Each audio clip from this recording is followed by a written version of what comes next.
Bom, vamos dar continuidade agora a partir do parágrafo 87, né? A gente já viu Lacan falando que não é para ficar subordinado às ideias de Pierre Janet. Tá? A gente já tem hoje segunda tópica, primeira tópica, já sabe que a segunda tópica está subordinada à metapsicologia, que você só tem ego, id, superego, ou, como ele botou, né? Ego, id, superego, ele botou assim. Não há crítica para eles. De qualquer maneira, só tem isso porque tem um sujeito do inconsciente, etc, etc, um aparelho psíquico e tal. Então, vamos sair do psicologismo do Pierre Janet. Isso é a última discussão que a gente teve. Agora, ele vai reclamar do Balint. Michel Balint, o nome dele não se diz assim, mas todo mundo só chama ele assim. Ele foi um psicanalista húngaro. Ele nasceu em 3 de dezembro de 1896, em Budapeste, e morreu em 31 de dezembro de 1970 em Londres. A obra mais importante dele é O Médico, Seu Paciente e a Doença. Ele trata da relação médico-paciente.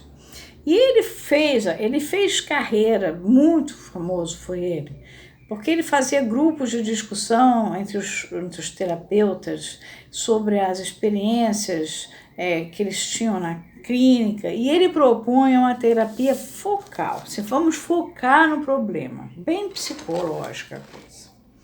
Aí Lacan vai, claro, em cima. Então, nós estamos no parágrafo 84, 85, 86, 87. Da terceira parte de Função e Campo da Fala da Linguagem em Psicanálise. Michel Balint analisou de maneira absolutamente penetrante os efeitos intricados da teoria e da técnica na gênese, quer dizer, lá desde o nascedouro, de uma nova concepção da análise, e não encontrou nada melhor para indicar seu resultado do que a palavra de ordem que tirou de Rickman do advento de uma two-body psychology. Quer dizer, tipo assim, estudou tanto para chegar a uma porcaria.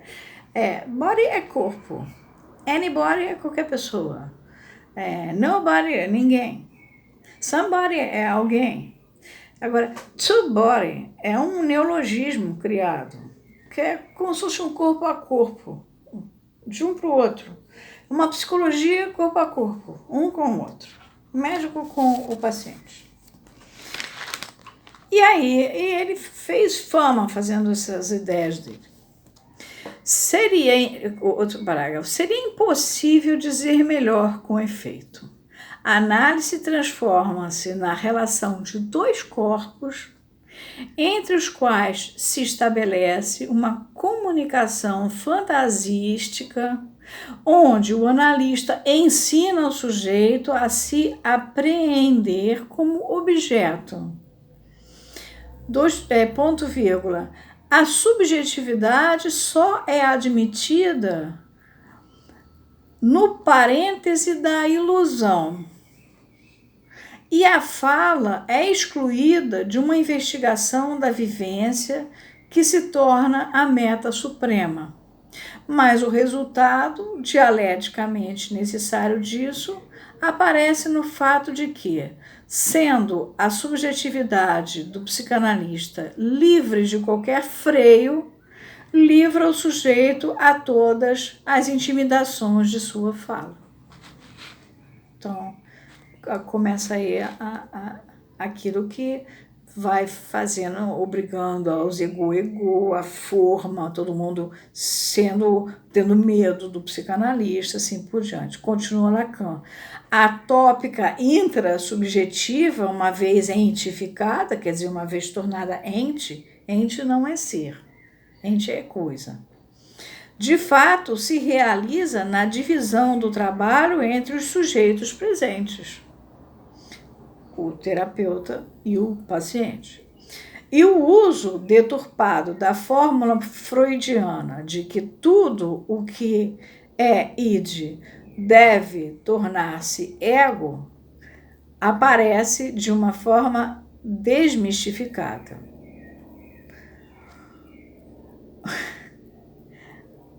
Porque a fórmula é o seguinte: wo es war, soll ich werden.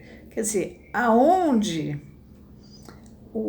isso que era estranho a mim estava, eu, sujeito do inconsciente, juro, eu devo advir. Vai aparecer a partir de mim, dentro de mim. Mas a IPA bota assim, né?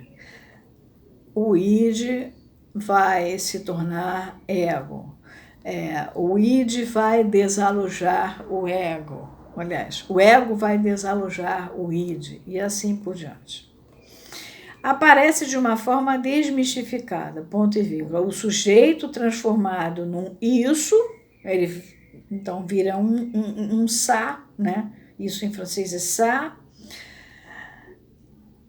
que é o es alemão, tem de se submeter a um ego que ele bota aqui. Ego, ele não bota isso, ele não bota id. Mas quando na hora do ego, o Lacan bota ego, porque é um igual, é mais um igual ao outro, é uma fileira de iguais. Vai se submeter a um ego, a um ego, a um igual, em que o analista não terá dificuldade de reconhecer seu aliado, pois, na verdade, é de seu próprio ego que se trata.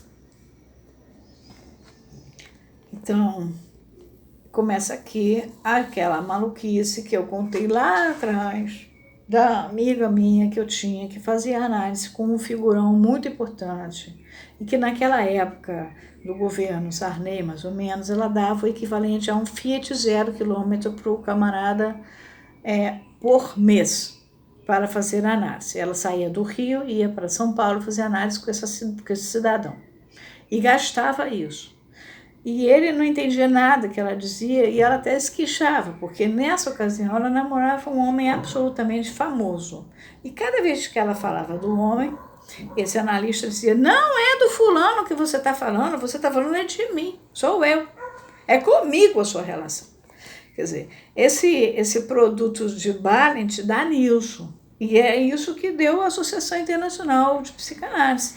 Em muitas circunstâncias, muitas pessoas, eu não estou dizendo que todo analista da Associação Internacional de Psicanálise faça essas loucuras, mas elas são justificadas. Por quê? Porque se você vai lá para trás e começa a trabalhar como se fosse Freud trabalhando em 1907 com o Homem dos Ratos, tudo você acha que é de eu para eu.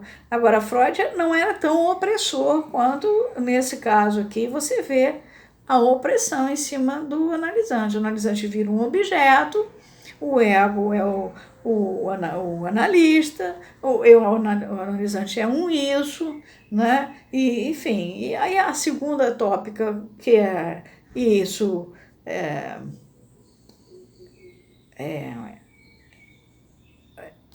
isso, eu e super eu, fica completamente confusa, né? Aí ele continua, dá tempo. É esse mesmo processo que se exprime em muitas formulações teóricas do splitting do ego na análise. Splitting é a divisão. Metade do ego do sujeito passa para o outro lado do muro, que separa o analisando do analista. Depois, metade da metade, e assim sucessivamente, numa procissão assintótica, da curva matemática, que, no entanto, não conseguirá anular, por mais longe que a leve a opinião a que houver chegado o sujeito por si mesmo, toda a margem a partir da qual ele possa revisar a aberração da análise. Mas como o sujeito de uma análise centrada no princípio de que todas as suas formulações são sistemas de defesa, poderia proteger-se da desorientação total em que esse princípio deixa a dialética do analista. Paramos aqui. E eu acho que foi fundamental vocês terem visto o Homem dos Lobos, dos lobos, eu pedi para vocês verem, ou dos ratos juntos, para vocês verem que a gente tem que trabalhar hoje de maneira diferente. E que quem trabalha daquela moda antiga, trabalha de uma época que não foi descoberta ainda a tópica primeira, a tópica segunda, inibição, sintoma e angústia, não foi desenvolvida a teoria pulsional, nem terminou o complexo de Édipo. Não tinham na questão do narcisismo em questão ainda, nem luto e melancolia, nada dessas coisas. Então, está atrasado em muitos anos, tá bom? Nós estamos em 2019.